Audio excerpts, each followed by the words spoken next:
The millionaire CEO's children hadn't spoken a word until the new housekeeper arrived. Before we start, tell us in the comments, where are you watching from?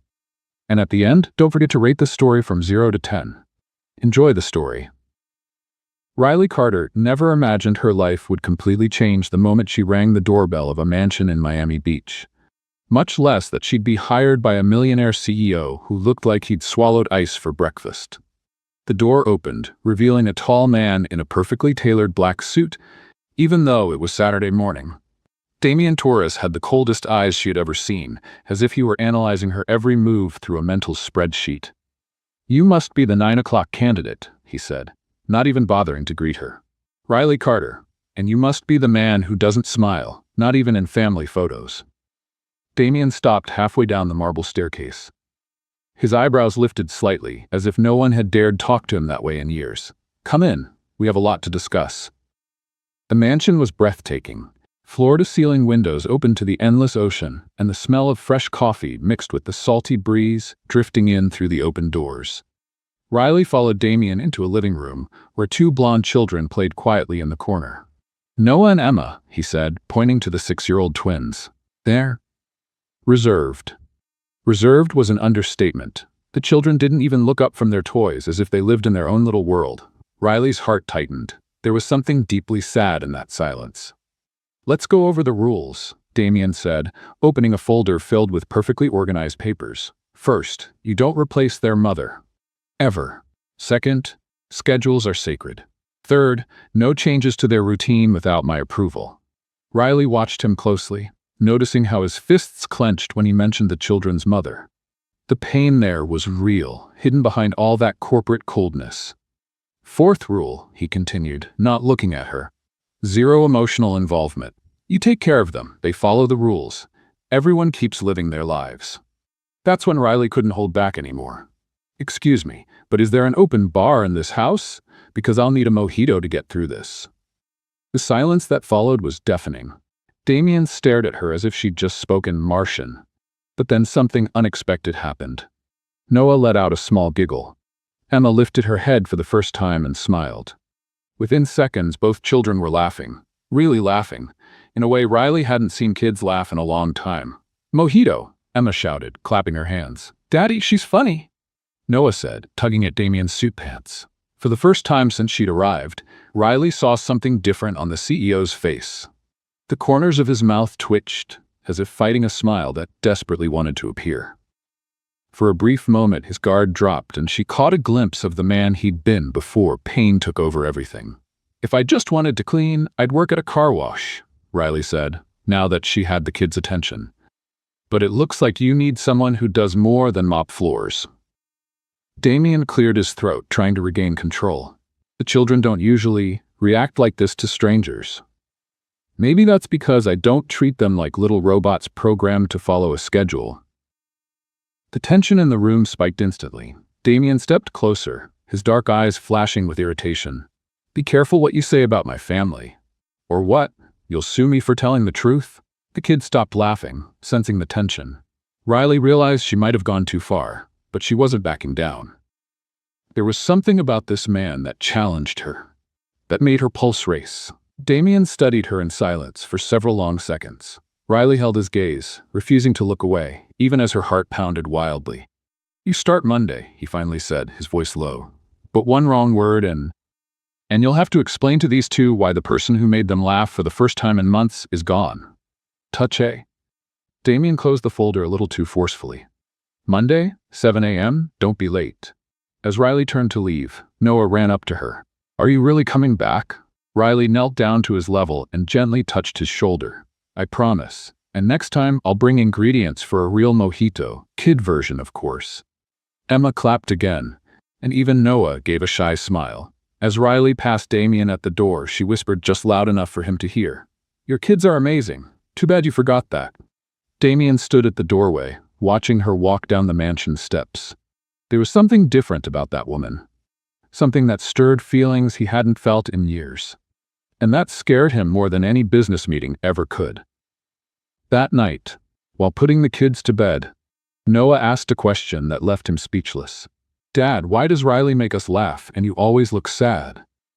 Damien turned off the bedroom lights without answering, but for the first time in months, he caught himself smiling in the dark, remembering that mojito comment. Riley Carter had just turned his perfectly organized life upside down. And the worst part? He couldn't wait for Monday to come. Monday came faster than Riley expected, but not as fast as the scolding she was about to get. In less than 2 hours of work, she had already broken at least 3 rules from Damien Torres's survival manual.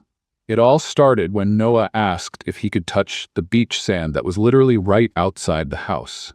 Riley looked at the turquoise blue ocean, then at the pale kids who looked like ghosts, and made the most obvious decision in the world. Of course you can. Grab the sunscreen. 20 minutes later, Noah and Emma were running through the sand like they'd just found buried treasure. The sound of their laughter mixed with the waves, creating a kind of music the mansion hadn't heard in a long time. Riley watched from a distance, putting sunscreen on herself, when a dark shadow appeared beside her. "Can I know what on earth you think you're doing?" Damien's voice was cold enough to make the sea breeze feel warm. He was wearing a full suit, looking completely out of place in that tropical paradise. "What's the matter? Rich people afraid of sand?"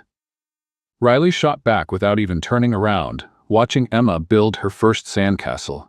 "I'm afraid of negligence lawsuits," he replied, yanking off his jacket. "They could get hurt, get sunburned, or they could just be normal kids for once." The silence that followed was tense.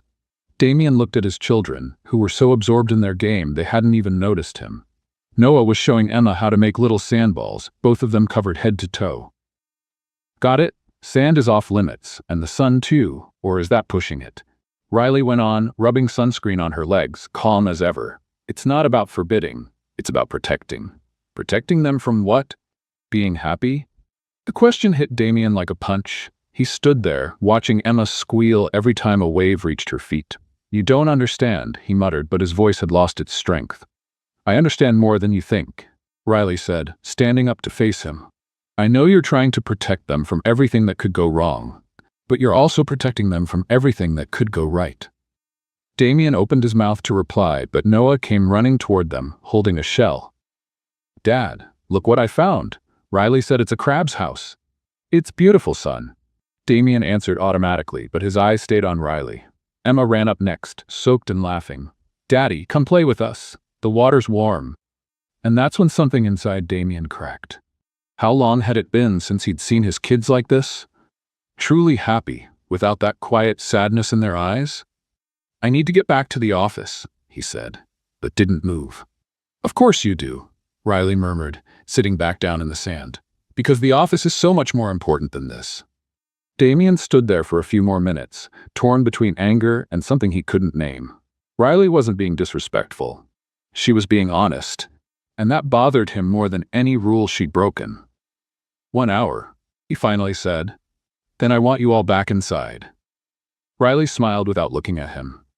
They laughed. That's already a win. Damien started walking back to the mansion, but halfway there, he stopped. He pulled out his phone and quietly took a picture of the kids playing. He couldn't help but notice how naturally Riley fit into the scene, as if she'd always been part of that family. Back in his office, he tried to focus on financial reports, but his eyes kept drifting toward the window. Down below, Riley had turned the beach into a treasure hunt, and the kids were running around like little explorers. His assistant, Margaret, came in with coffee and documents to sign. "The kids seem to be having a good time," she said, following his gaze. "They're off their routine," Damien replied, though it didn't sound like a complaint. "Sometimes routines need to be broken, Mr. Torres, especially when it's about healing small hearts." Damien looked at Margaret, surprised by her boldness. She'd been with the family long before the accident and knew them better than most. "Are you saying I'm wrong?" "I think you're scared, and there's nothing wrong with that. But sometimes fear keeps us from seeing the miracles happening right in front of us." When Damien looked out the window again, Riley was sitting on the sand with a child on each side, telling a story that made them laugh until they couldn't breathe. For the first time in 2 years, he wondered if his strict rules were really protecting his kids, or just keeping them all trapped in a sadness that had gone on far too long. That night, during dinner, Emma asked a question that completely disarmed him. "Daddy, would Mommy like to see us playing on the beach?" Damien swallowed hard, feeling his eyes sting. She would love that, princess. Then can we play again tomorrow? Damien looked at Riley, who was helping Noah cut his food, pretending not to hear the conversation. But he noticed the faint smile she was trying to hide. Why did that woman always have to be right? Riley had barely finished making breakfast when Damien walked into the kitchen with a folder under his arm, and that expression she knew all too well. It was the look of a man about to fire someone who believed he had every argument on his side. We need to talk. Now. Riley kept stirring the scrambled eggs without turning around. Good morning to you, too. Did you sleep well while planning how to get rid of me? Damien stopped in the middle of the kitchen, clearly annoyed at being so easily read.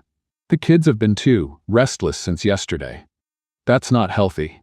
Oh, sorry, I didn't know happiness was a contagious disease. This isn't about happiness, it's about structure, about limits, about control.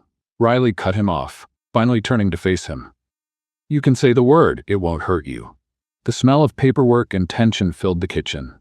Damien opened the folder and pulled out a few documents, placing them on the marble counter a little too forcefully. Your contract can be terminated at any time for breaking the established guidelines.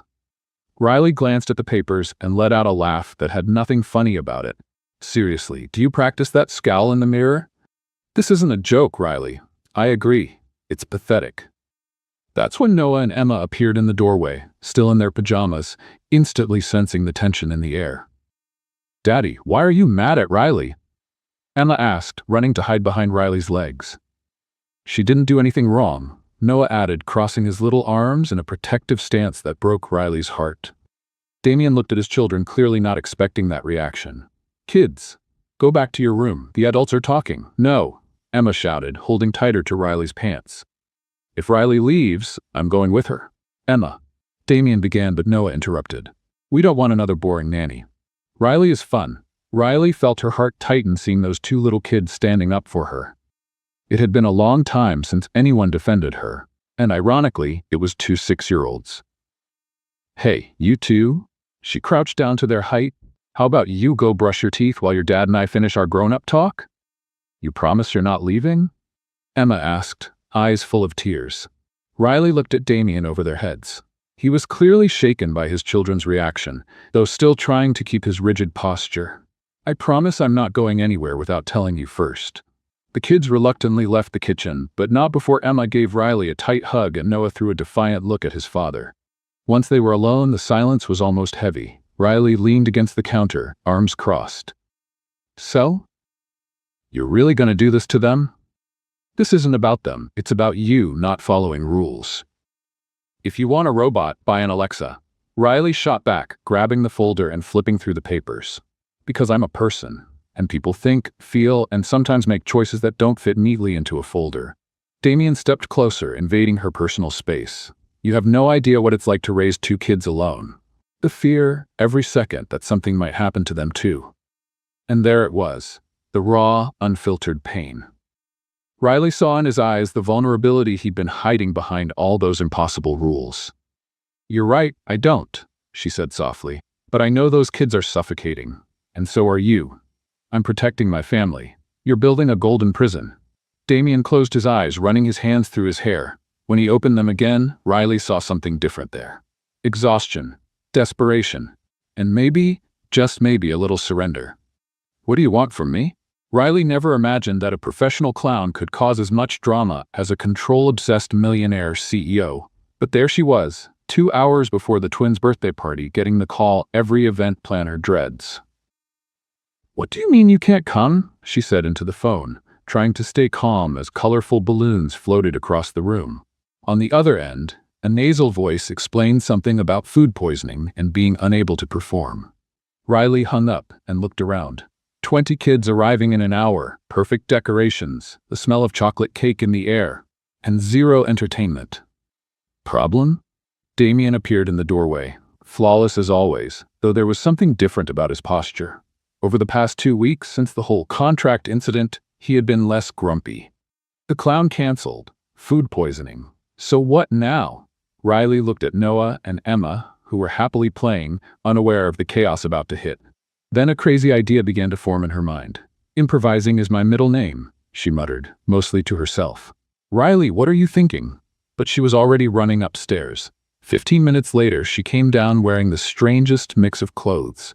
Emma's pink tutu skirt from her ballerina costume, one of Damien's dress shirts, borrowed without asking, a tie wrapped around her head like a headband, and mismatched striped socks she'd found in a drawer. Damien almost choked on his coffee. "You... what?" "Ladies and gentlemen, presenting Riley the improvised clown," she said, taking a theatrical bow that made Noah and Emma burst out laughing. "You're laughing? Make sure it's not an allergic reaction," she whispered to Damien as she walked past him. And that's how the most unexpected show that mansion had ever seen began. Riley turned the living room into a circus using nothing but creativity and whatever she could find around the house. Balloons became animals, napkins turned into magic tricks, even the houseplants came to life in her stories. As the children arrived, they were instantly swept up by Riley's contagious energy. She didn't have professional equipment, a rehearsed script, or the right costume. But she had something far more valuable: authenticity. Damien watched from the corner, leaning against the wall, completely mesmerized. There was something about the way Riley connected with the kids that stirred something deep in him. She wasn't trying to impress anyone. She was just being herself. "Now I need a brave assistant," Riley announced dramatically. "Someone who's not afraid of fun." Every child raised their hand, shouting to be chosen. But Emma had another idea. "Riley, call Daddy." "No, no, no," Damien said quickly, waving his hands and stepping back. "I'm not part of the act." "Oh, how scary," Riley teased with a mischievous smile. "The great Millionaire CEO is afraid to play." The crowd of kids started chanting, "Noah's dad, Noah's dad," until Damien had no choice but to give in. "Just this once," he muttered, loosening his tie. Riley made up a game where Damien had to copy her movements while she told a story about a businessman who forgot how to smile. The audience was laughing nonstop. Even Damien began to relax, making silly faces that sent the kids into hysterics. But everything changed during the final magic trick.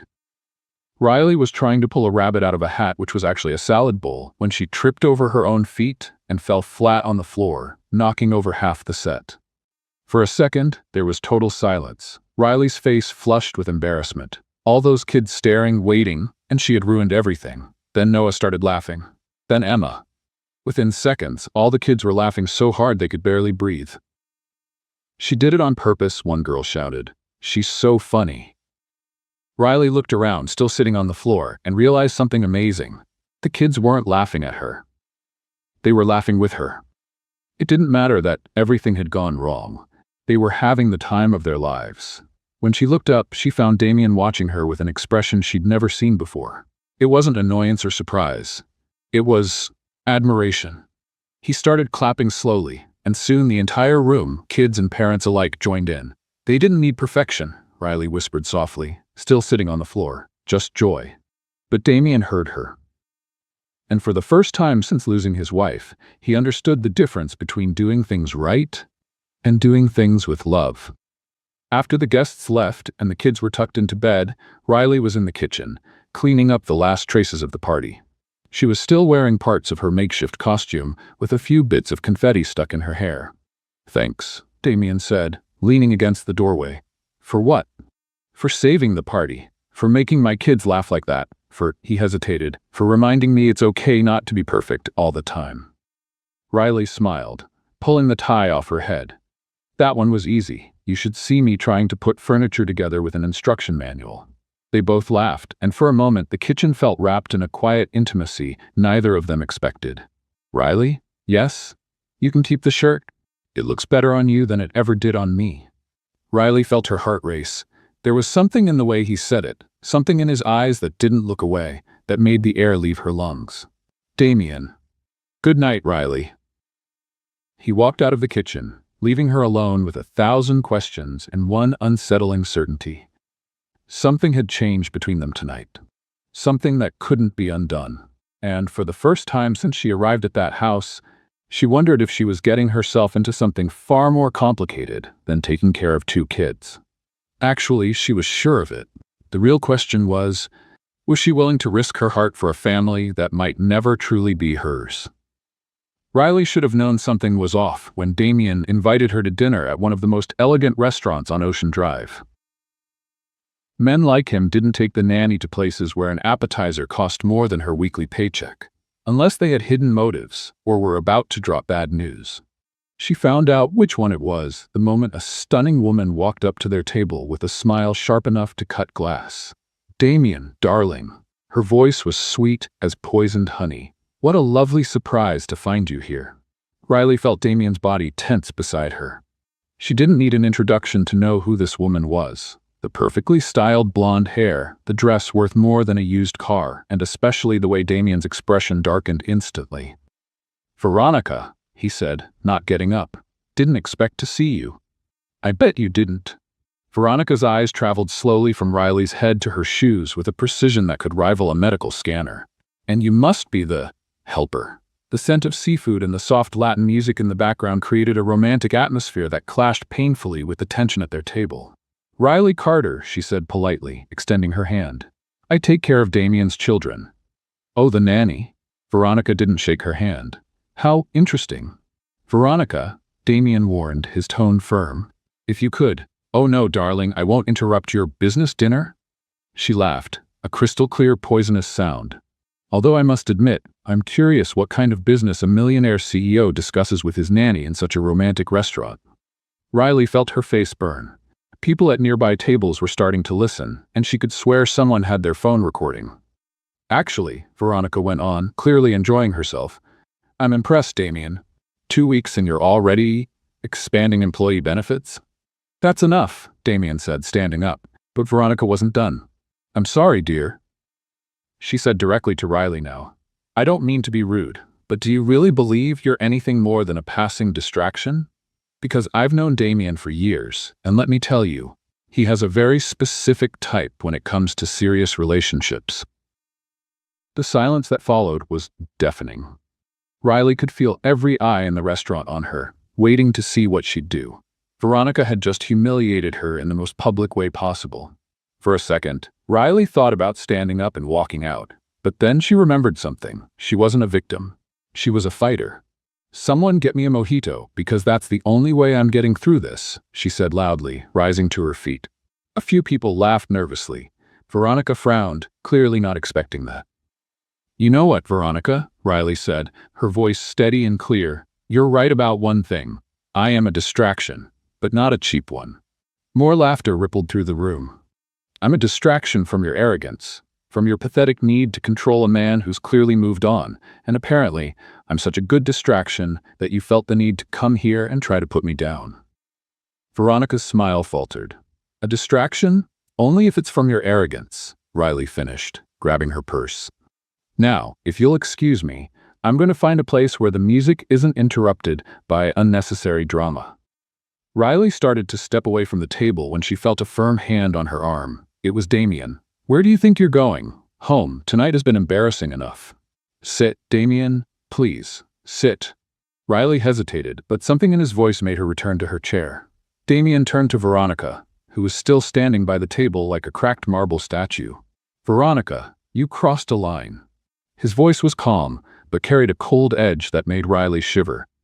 "Riley isn't my employee at a business dinner. She's my guest. And more importantly, she's a decent person, something you've clearly forgotten how to be." "Damien, I was just—" "You were being cruel and unnecessary, as usual." The entire restaurant had gone silent, watching the scene unfold like a live movie. "I suggest you go back to your table and let grown-ups finish their meal in peace." Veronica looked around, finally realizing she had an audience. Her face turned red, but she tried to keep her composure. "This conversation isn't over, Damien," she said through clenched teeth. "Oh, it's over," he replied. "It ended a long time ago." When Veronica finally walked away, Damien sat down and took Riley's hand across the table. "I'm sorry about that." "You don't have to defend me." "Yes, I do," he said, squeezing her hand gently. "No one gets to talk to you like that. Especially not because of me." Riley looked at their intertwined hands. His skin was warm, steady, and there was something deeply intimate in that simple gesture. "Next time, give me a heads up if your ex is coming. I'd have worn higher heels," she said, trying to lighten the mood. Damien laughed, really laughed, and something shifted inside her chest. There won't be a next time, at least not with her. They finished dinner in relative peace, but Riley couldn't stop thinking about how Damien had stood up for her. It was the first time anyone had defended her like that, especially someone like him. When they got home, Damien walked her to her bedroom door.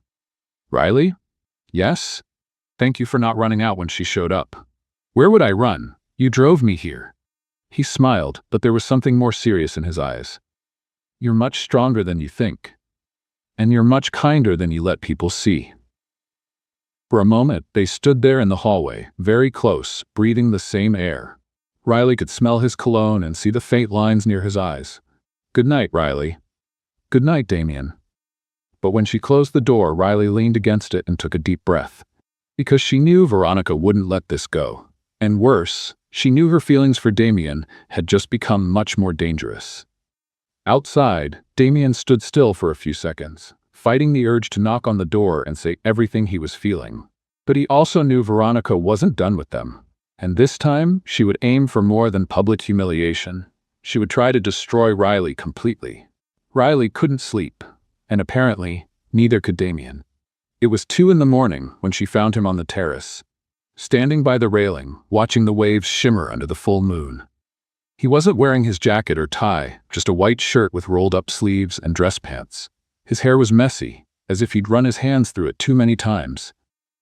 "Couldn't sleep either?" she asked softly, stepping beside him.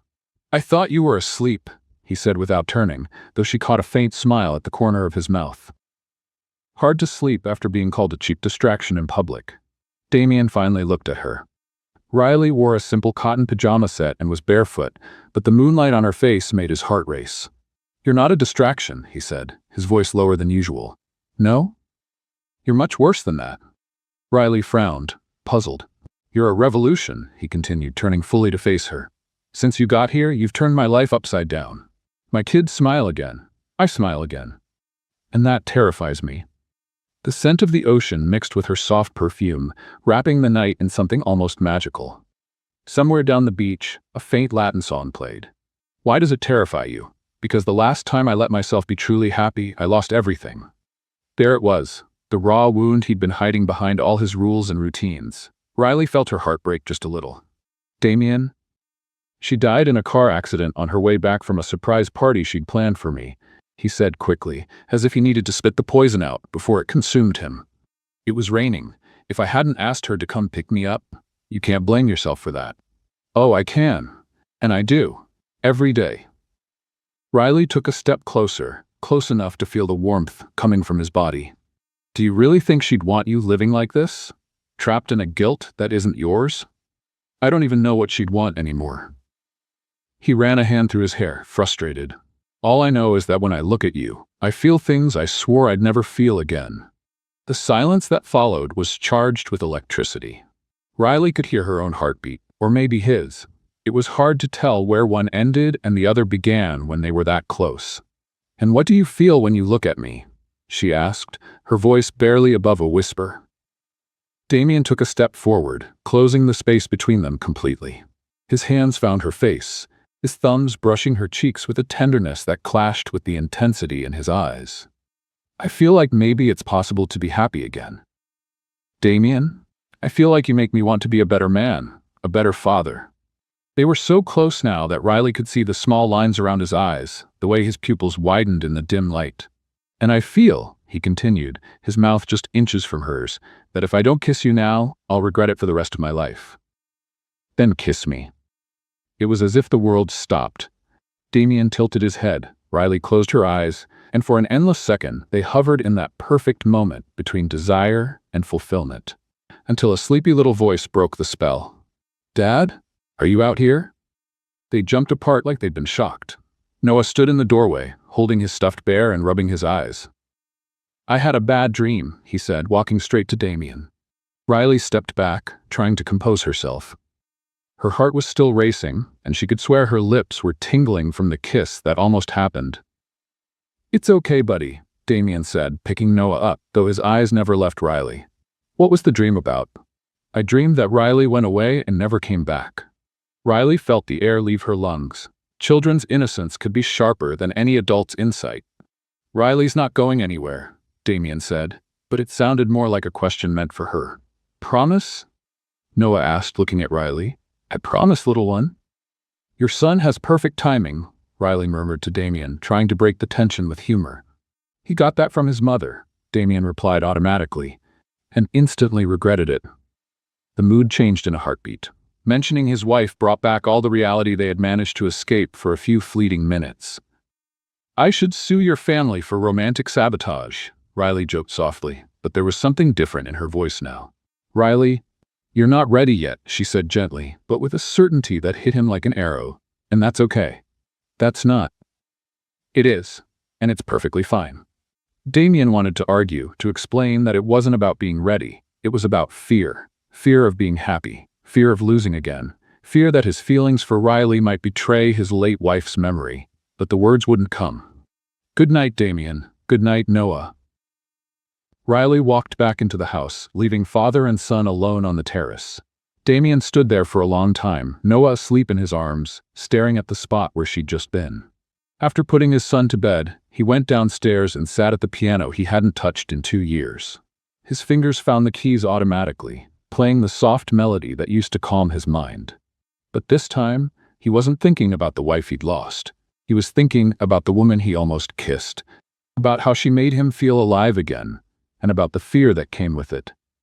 Most of all, he was thinking about the question he didn't want to ask himself. What would happen if he actually let himself love Riley Carter? Upstairs, Riley lay in bed, listening to the piano. Each note echoed the rhythm of her heart, reminding her of what almost happened on the terrace.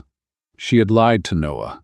She wasn't sure she could promise to stay forever, especially now that it no longer felt like just a job. It felt like emotional survival. And Veronica still hadn't made her next move. Riley found out that Veronica Vega wasn't just a bitter ex-girlfriend when she woke up and saw her own photo splashed across the front page of the Miami Herald with the headline, "Scammer Nanny Seduces Millionaire CEO." The revenge had officially begun. The smell of expensive perfume still lingered in Damien's luxurious office when Riley arrived for the emergency meeting. Camera flashes exploded outside the building, and she barely made it through the doors without being bombarded with questions. Sit down, Damien said without looking at her, flipping through a pile of newspapers on his desk. Next to him sat Margaret, his assistant, and a man in a gray suit Riley had never seen before. This is Marcus Webb, our attorney, Damien said formally, his voice strangely cold. Riley felt her stomach sink. When a millionaire CEO brings in a lawyer, it's rarely good news for the one being accused. Riley.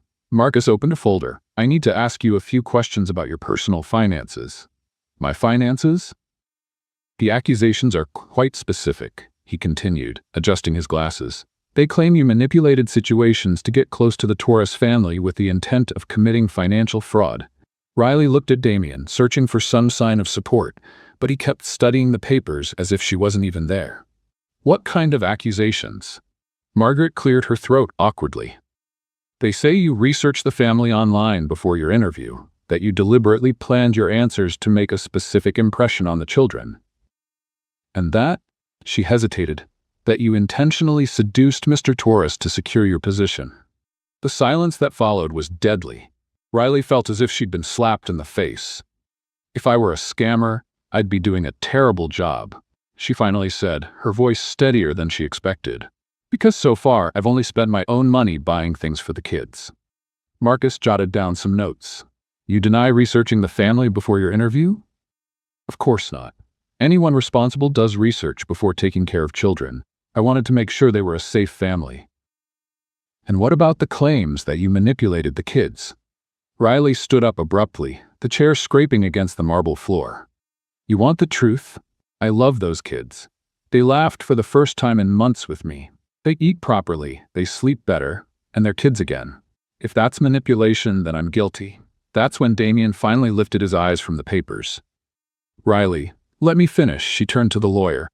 Who made these accusations? Marcus exchanged a look with Damien. A source who prefers to remain anonymous but who knows the family well. Veronica. Riley said without hesitation. She never got over the breakup and decided to destroy me because her ex moved on. You have no proof of that, Marcus noted. And you have no proof that I'm a scammer. Yet here we are. Damien's phone rang. He answered quickly, but Riley could hear the irritated tone on the other end. I understand. Yes, sir. No, this won't affect the business. He hung up and ran a hand through his hair. The board, he explained to the lawyer. They want an emergency meeting. Riley felt her world collapse. She wasn't just a nanny being unfairly accused. She was now a PR problem that could hurt Damien's entire company. I resign, she said quickly. No, Damien stood. You're not going anywhere. Damien, this is affecting your business. To hell with the business. Margaret and Marcus exchanged surprised looks. Damien Torres never put anything above business. Mr. Torres, Marcus began. Perhaps it would be wiser to consider. Marcus, you work for me, right? Damien turned to him with a calmness that made Riley's skin prickle. Yes, sir. Then your job is to defend me. And to defend my family. Riley is part of my family. Riley's heart skipped a beat, but she tried to stay composed. I want you to investigate these accusations, trace where they came from, how they reached the press, and bring me solid proof. And if the accusations turn out to be true? Marcus asked carefully. Damien looked straight at Riley, and she saw something in his eyes that eased the panic in her chest. Complete trust. They're not, he said simply. I know Riley. She's not capable of anything like that. Riley felt her eyes sting. No one had ever believed in her that way, especially when the evidence seemed to be against her. The problem was never me. It was you underestimating me, she murmured, loud enough for everyone to hear. Damien almost smiled. Margaret, cancel all my meetings for today. I'm taking Riley and the kids somewhere far away from those reporters. Damien, you don't have to. I do need to. Your ex should have an official villain badge, he said, grabbing his car keys. Because she just declared war. As they left the office, Riley gently touched his arm. Thank you for believing in me. I'll always believe in you. The way he said it made her heart race. There was a promise hidden in those words, one that went far beyond the current situation. But as they stepped into the elevator, neither of them noticed Marcus speaking quietly on the phone. Yes, Miss Vega. He didn't take the bait. We'll need phase 2. On the other end, Veronica's laughter was cold as ice. Perfect. This time, we'll hit where it really hurts. Riley thought the worst was over. She had no idea Veronica was just getting started, and the next strike would land exactly where Damien was most vulnerable. His children. Riley never imagined that the final straw would be a photo of Noah and Emma leaving school with tear-streaked faces, splashed across the front page of every Miami newspaper with the headline, CEO's children suffer amid nanny scandal. Veronica had crossed the line, and Riley wasn't about to let 2 innocent kids pay for a war they didn't start. The mansion's hall was as silent as a mausoleum when she came down the stairs with her 2 suitcases. The light rain outside tapped softly against the windows, as if even the weather was mourning. Damien was waiting at the bottom of the staircase, still in his work suit, though his tie was crooked and his hair was a mess. Where do you think you're going? Away from here. Away from all of you. Riley, don't be ridiculous. It's just a photo. It's not just a photo. She burst out, letting her bags drop onto the marble floor. They were crying, Damien. Kids at school asked if I was a criminal. Damien closed his eyes, running his hands over his face. We'll fix this, Marcus said. Marcus is working for your ex. The silence that followed was deafening. Damien stared at her, as if she had just said the sky was green. How do you know that? Because I have eyes and ears. Because I noticed when he started asking questions that were too specific. And because someone in this house needs to have a little common sense. That's when Noah and Emma appeared at the top of the stairs, still in their school uniforms. Their faces were red, and Emma was clutching the teddy bear Riley had given her. Riley? Emma's voice was barely a whisper. Are you leaving? Riley felt her heart shatter into 1,000 pieces. She climbed a few steps to meet them at eye level. Sometimes adults have to make hard choices to protect the people they love. But we love you, Noah cried, running down and throwing his arms around her. If you leave, who's going to play on the beach with us? Who's going to make those funny pancakes? Emma joined in, hugging Riley tightly. Riley looked at Damien over the children's heads. He stood there watching, his expression filled with raw pain she had never seen before. Someone bring me a mojito, because that's the only way I'm getting through this, she said through tears, trying to keep her tone light, but her voice broke. The kids didn't laugh this time. They just held her tighter. You're the most amazing kids I've ever met, Riley whispered, kissing their blonde heads. And I'll always remember every laugh, every game, every moment we shared. No, you won't. Emma sobbed. You promised you'd never leave. Sometimes promises break, sweetheart, but love doesn't. Damien finally came down the stairs, his voice rougher than usual. Riley, please. We can find a way to fix this. Riley stood up, still holding the children's hands. Be honest, or lose me. What does that mean? It means I'm done living in the shadow of your wife's ghost. I'm done pretending that what's happening between us doesn't exist. And I'm done letting your ex destroy your family because of a forbidden love you're too afraid to admit. Damien said nothing. Riley waited. The children waited. Even the rain outside seemed to stop, as if the world itself wanted to hear his answer. But he stayed silent. You at least owe me a goodbye mojito.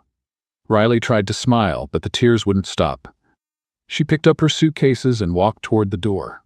With every step, she hoped Damien would call out, would say the words she needed to hear. Just as her hand touched the doorknob, Noah shouted, "Dad, do something! Don't let her go!" Riley froze, her hand still on the door. This was the moment. If Damien truly felt something for her, if there was any possible future between them, he had to say it now. Riley. His voice was low, almost a whisper. She turned around, her heart pounding like a drum. What do you mean, Damien? He looked at her, then at the kids, then down at the floor. I need time. They were the wrong words. Riley nodded, as if she had been expecting that answer. Time is the one thing we don't have. She opened the door and walked out into the rain. The last sound she heard was Emma crying out her name through her sobs. Damien stood in the empty hallway, listening to the sound of her car driving away. Noah and Emma clung to his legs, crying as if their world had just ended, and maybe it had. Margaret appeared from the kitchen, her eyes red. Dinner's ready, Mr. Torres. No one's eating tonight, he said, carrying the kids to the couch. For 2 hours, they sat together in silence, listening to the rain against the windows. The house felt hollow without Riley's laughter echoing through the halls. That was when Damien finally faced the truth he'd been denying for weeks. He hadn't just lost a nanny. He had lost the woman who brought his family back to life. He had lost the woman he loved. And for the first time since his wife's death, Damien Torres cried. Not out of grief, but out of regret. Because when you lose someone out of fear, that pain is worse than any tragedy. It's a pain you choose to feel. That night, alone in his room, he looked at the shirt Riley had worn to the kids' party, still hanging in the closet, and he finally understood what she meant when she said, "Be clear or lose me." But was it already too late to win back the love he'd let slip away in the rain? 3 days after Riley left their lives, Damien Torres was sitting on the floor of the dark living room with 2 children who refused to eat, talk, or leave their rooms. It was official. Miami's most successful millionaire CEO had no idea how to fix the broken hearts inside his own home. The house was drowned in silence. No Riley laughter in the halls, no smell of her pancakes in the kitchen, no soft humming while she played with the kids. It was as if life itself had been drained from the place. "Daddy," Emma whispered, curled up in his lap like a wounded kitten. "Why did you let Riley leave?" Damien closed his eyes. The question he'd avoided for 3 days had finally come, from the most innocent voice in the world. "Sometimes adults make mistakes, princess. Big ones or small ones?" Noah asked, lifting his head from his father's shoulder. "Big ones, the size of a building." Emma shifted in his lap, looking straight into his eyes with that brutal honesty only children have. "Did you like Riley?" Damien's throat tightened. When he finally spoke, his voice was barely a whisper. I liked her more than that." "Then why didn't you tell her?" There it was, the question that had haunted him through 3 sleepless nights. Why hadn't he been able to say the 3 simplest words in the world when she asked for clarity? "Because I was afraid." "Afraid of what?" Noah asked, now fully sitting up. "Afraid to love again and lose again.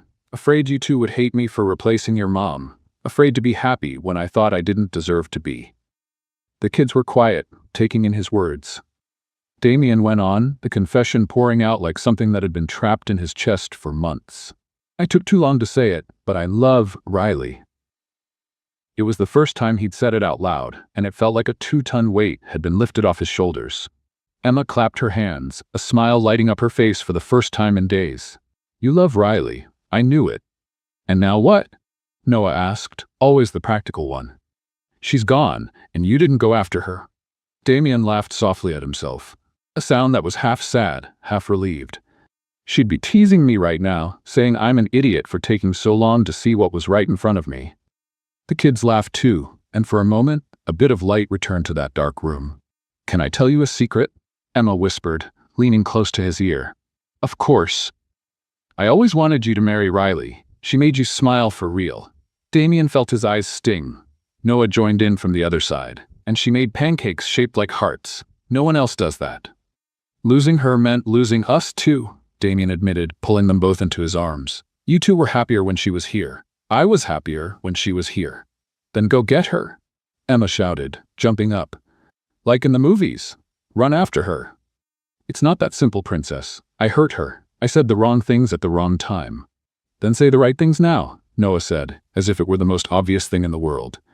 Damien looked at his children and saw something he hadn't seen in days. Hope in their eyes. And for the first time since Riley left, he felt that maybe, just maybe, it wasn't too late. "Do you think she'd forgive me?" "If you really apologize, yes," Emma said with the kind of absolute certainty only a 6-year-old can have. "And if you tell her you love her in front of everyone, like the prince does with the princess," Noah added. Damien frowned. "In front of everyone?" "Yeah, Dad, real love isn't something to be ashamed of." His mouth fell open. His 6-year-old son had just given him the most important life lesson he'd ever received. Real love isn't something to be ashamed of. "Do you know where she is?" Emma and Noah exchanged a conspiratorial smile. "Margaret called her yesterday," Emma confessed. "She's at her friend's apartment on Biscayne Boulevard." "And she's really sad," Noah added. "Margaret said she cries while watching romantic movies and eats ice cream straight from the container." Damien couldn't help but smile. It was so typical of Riley to turn sadness into a romantic movie cliché. "What do you think I should do?" "First, take a shower." "You smell bad," Emma said, making a face. "Second, buy flowers. Lots of them," Noah continued. "And third, tell everyone you love her. On TV, in the newspaper, everywhere." Damien stood up, feeling energy return to his body for the first time in 3 days. His kids were right. If he wanted Riley back, he had to earn it. "Will you help me?" "Of course," they shouted together. "But Daddy," Emma tugged at his shirt, "if Riley comes back, will you stop being sad?" Damien knelt down, holding her small face between his hands. "If Riley comes back, sweetheart, I promise I'll never let fear speak louder than love again." "Do you really promise?" "I do, and you know why?" "Why?" "Because you two taught me something. Family isn't about blood. It's about who makes your heart feel at home. And Riley has always made our hearts feel at home." That night, after putting the kids to bed, Damien called Margaret. "Margaret, I need you to organize a press conference. Tomorrow morning." "Mr. Torres, about what exactly?"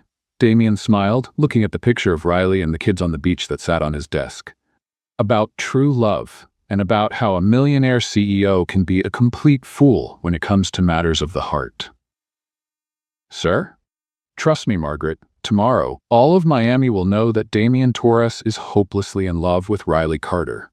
And for the first time in his career, he didn't care what the board of directors would think. Because some things are more important than business, like winning back the woman you love. But would Riley be willing to listen after everything that happened? Damien Torres never imagined that declaring love in public could be more terrifying than closing a billion-dollar deal. But there he was, sweating in the ballroom of the Four Seasons Hotel, as camera flashes burst around him like fireworks. The low murmur of Miami's press created a hum of anticipation that made his heart race. He had called the conference to clear Riley's name and declare his feelings, but he hadn't expected one particular guest in the front row. Veronica Vega, dressed in blood red and wearing a smile sharp enough to cut glass. "Before we begin," Margaret whispered in his ear, "Miss Carter is on her way. I convinced her to come." Damien nodded, trying not to show how nervous he was. In the back of the room, he spotted Noah and Emma sitting with the temporary nanny, holding a hand-painted banner that read, "Dad loves Riley," in bright colors. "Ladies and gentlemen of the press," he began, adjusting the microphone, "I called this conference to clarify some false information that's been circulating about my family." "Mr. Torres," a reporter called out, "is it true that the nanny, Riley Carter, tried to scam your family?" That question, a familiar voice cut through the air like a blade, should be directed to the person who actually orchestrated that smear campaign. Every head turned toward Veronica, who stood up gracefully from her seat in the front row. "Veronica? Damien warned, his voice low but firm. "This isn't your press conference." "But it should be," she said, flashing a poisonous smile at the cameras. "After all, I'm the one who knows the truth about this opportunist who wormed her way into your house." The room went dead silent. Damien could feel the electric tension as journalists adjusted their cameras, eager to capture every second of the unfolding drama. "Then enlighten us," Damien said, his voice dangerously calm. "Tell everyone your version of the truth." "Riley Carter researched your family, planned every move, and manipulated your children," Veronica said directly to the cameras. "She's an opportunist who saw a wealthy, widowed CEO and decided to take advantage of a vulnerable man." That's when Damien saw Riley walking in from the back of the hall. She was pale, but kept her head high. Her eyes met his through the crowd, and he felt as if someone had punched him in the stomach. "Interesting theory," Damien said, turning his attention to Veronica. "But let me tell you the real truth." He stood up and walked to the front of the makeshift stage. "Riley Carter isn't an opportunist. She's the woman who brought my family back to life after 2 years of grief. She's the one who made my children laugh again, the one who taught me it's possible to be happy without guilt." Veronica frowned, clearly not expecting that reaction. "Damien, you're being naive. And you," he said, pointing straight at her, "are being pathetic." The whole room froze. Camera flashes went off like a storm of light. "You call me distracted," Damien went on, his voice echoing through the room. "But you're the one who wasted years distracted by your own ego. Riley never tried to manipulate me. She challenged me. She made me want to be a better man. You have no idea what she's capable of." "Oh, I know exactly what she's capable of," Damien cut in. "She's capable of making heart-shaped pancakes for sad kids. She's capable of putting together a circus show when the clown cancels. She's capable of standing tall with dignity when she's unfairly attacked." Riley placed a hand over her chest, her eyes shining with restrained tears. "And most importantly," Damien said, looking straight at her, "she's capable of loving a broken family and making it whole again." "Damien, stop this performance." Veronica tried to interrupt, but he wasn't done. "This isn't a performance, Veronica. It's the truth. And since we're talking about truth," he turned fully to the cameras, "I love Riley Carter, and I'm not ashamed of it." The hall erupted. Reporters shouted questions, cameras clicked non-stop, and through all the chaos, Damien could only see Riley. She stood at the back of the hall, tears streaming down her face, but her smile lit up her entire expression. "I made the mistake of letting fear speak louder than love," Damien went on, his voice trembling. "I let the most amazing woman I've ever met walk out of my life because I didn't have the courage to admit I've been in love with her since the very first day." Noah and Emma jumped from their seats and ran to the stage, hugging their father's legs. "Daddy said he loves Riley," Emma shouted into the microphones. "Now she's coming back home." The crowd burst out laughing and applauding. Some reporters were visibly emotional, and even the camera operators smiled behind their lenses. Veronica, realizing she had completely lost control of the situation, tried one last move. "You'll regret this when you find out who she really is." "I already know exactly who she is," Damien said without even looking at her. "She's the woman I want by my side for the rest of my life. She's the mother my children chose. She's my future." Riley began walking down the center aisle, tears freely falling down her cheeks. When she reached the stage, Damien stepped down to meet her. "You know this is going to end up on TikTok, right?" she whispered, trying to sound playful even while crying. "Let it spread around the world, officer," he said, cupping her face in his hands. "As long as you forgive me for being a complete idiot." "Damien, I love you, Riley Carter. In front of God, the press of Miami, and especially in front of my kids, who always knew you were perfect for our family." Riley looked into his eyes and saw everything she needed to see. Real love, without fear, without shame, without hesitation. "I love you too," she whispered. The entire room erupted in applause. Veronica stormed out, clearly defeated, while reporters shouted questions about weddings and the family's future. But Damien could only hear one thing: Riley's laughter filling the hall, mixed with Noah and Emma's giggles. For the first time in his life, he had declared something more important than financial results. He had declared true love, and everyone had heard it. Now there was only one question left. When would Riley marry him? She really should have been suspicious when Damien insisted she meet him on the mansion's deck, just to talk at 7 in the evening. especially after Noah and Emma had spent the whole day whispering and grinning like they were hiding the century's biggest secret. But after a week of reconciling and trying to get life back to normal, she had decided to believe in that family's innocence. Her mistake. The deck looked like something out of a romantic movie. Hundreds of floating candles formed a golden path to the railing, red rose petals shaped a heart on the floor, and the smell of the ocean mixed with jasmine. The warm night breeze made the flames dance like tiny, illuminated ballerinas. Seriously, Damien? Riley stopped at the door, crossing her arms. This looks like a wedding proposal scene. Funny you should say that. He appeared behind her, wearing jeans and a white shirt, no tie. More relaxed than she had ever seen him. Please tell me you're not going to. Riley Carter. He knelt right there in the middle of the rose petals, pulling a blue Tiffany box from his pocket. Oh my God, she brought her hands to her face. You're really doing this.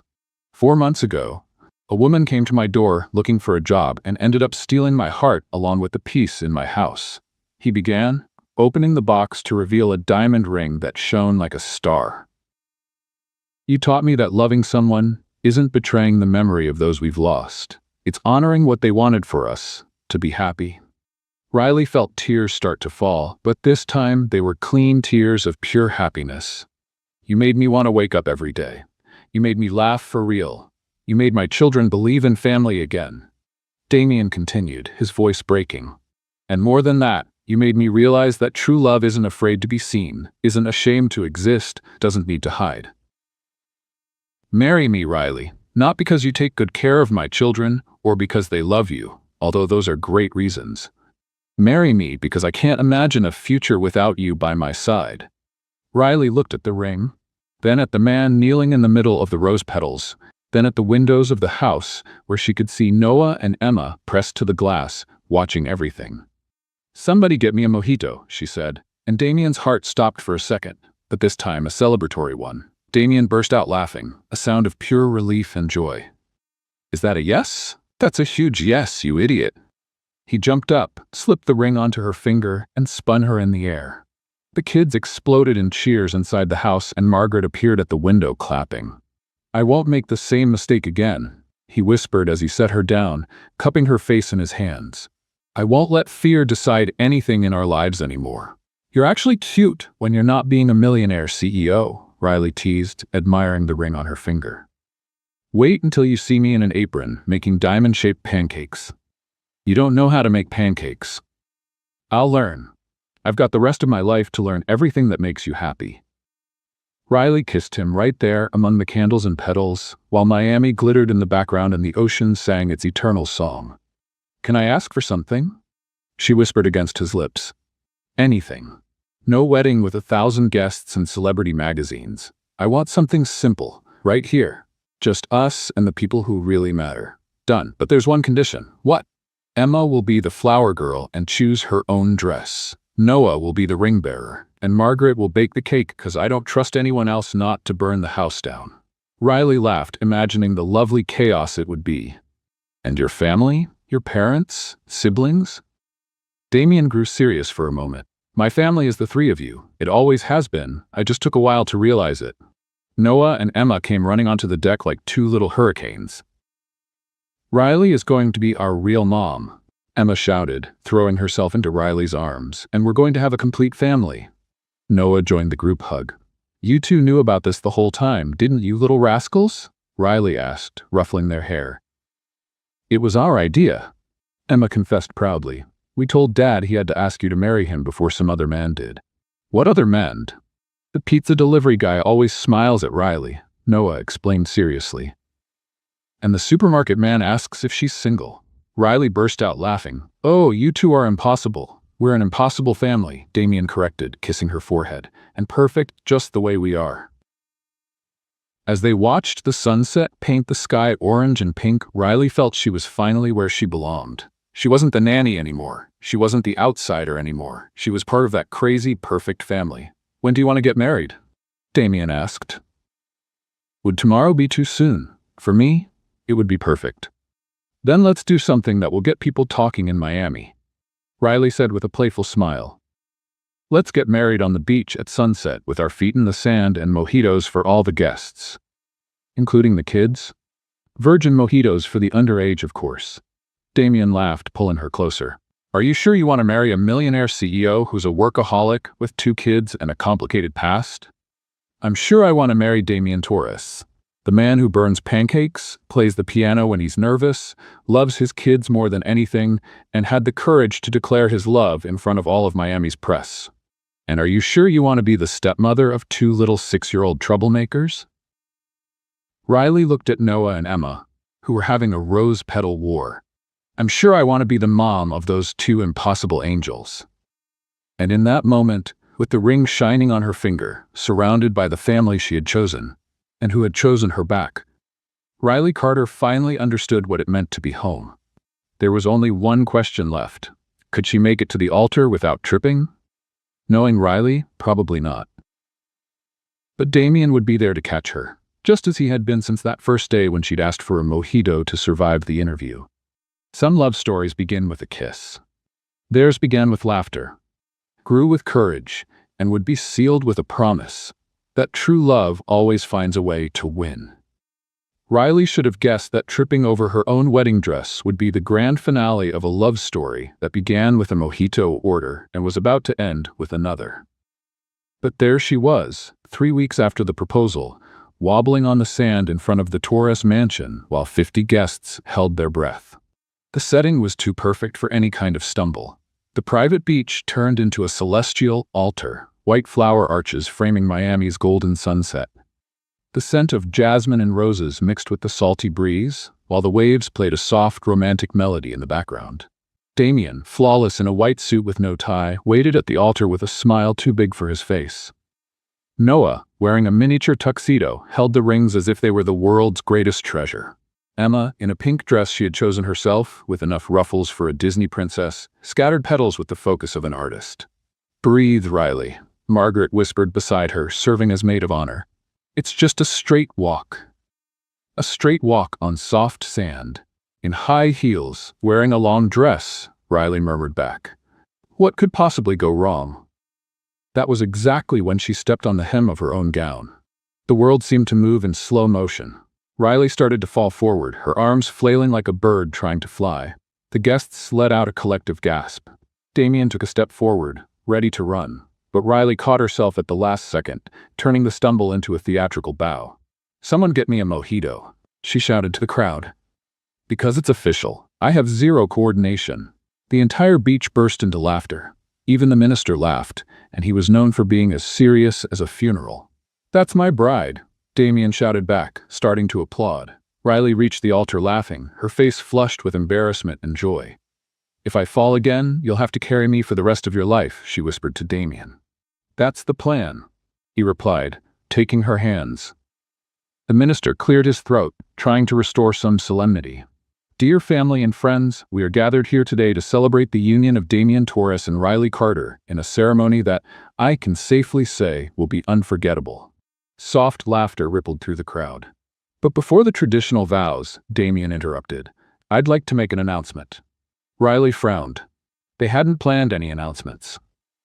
"As many of you know, I lost my first wife, Sarah, 2 years ago. She was an amazing woman who always dreamed of helping families who went through what we did." His voice faltered for a second, but he kept going. "So today, I'm announcing the creation of the Sarah and Riley Torres Foundation, dedicated to supporting families who've lost a parent and children who need second chances at love." Riley placed her free hand over her chest, her eyes filling with tears. "Because I've learned that honoring the past doesn't mean being trapped in it. It means building a future that would make those we lost proud." The guests began to applaud spontaneously. Noah and Emma ran to hug their father and stepmother, unable to wait for the end of the ceremony. "This family is my greatest investment," Damien said, hugging the kids. "And now, officially, Riley is part of it."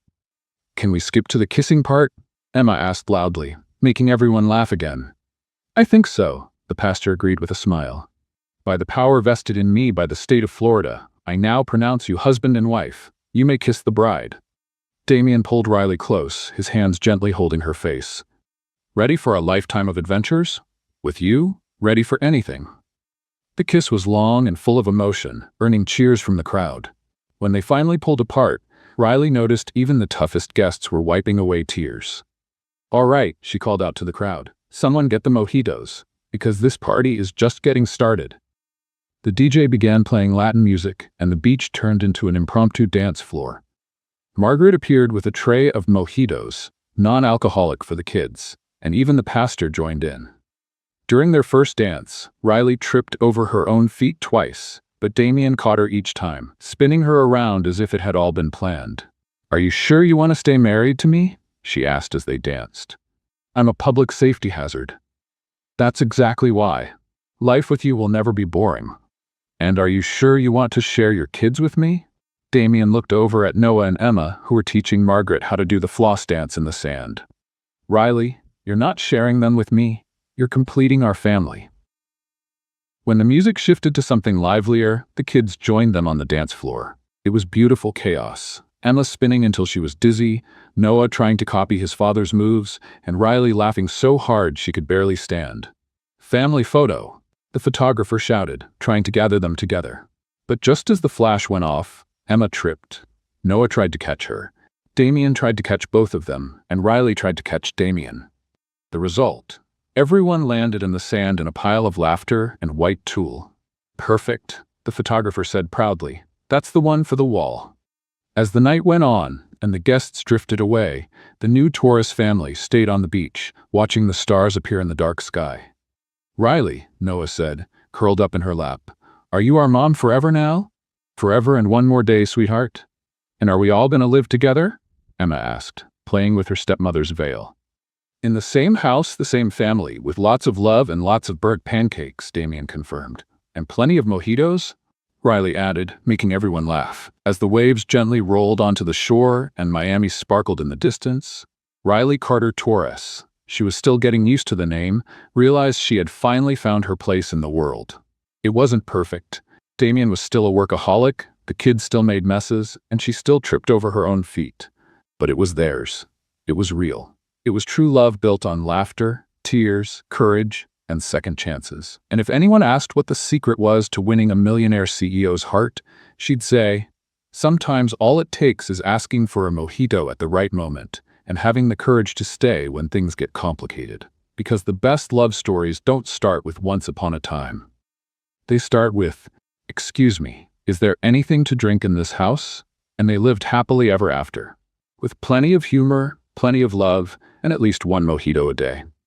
And that's how the story ends, of a woman who ordered a mojito just to survive a job interview and ended up gaining an entire family.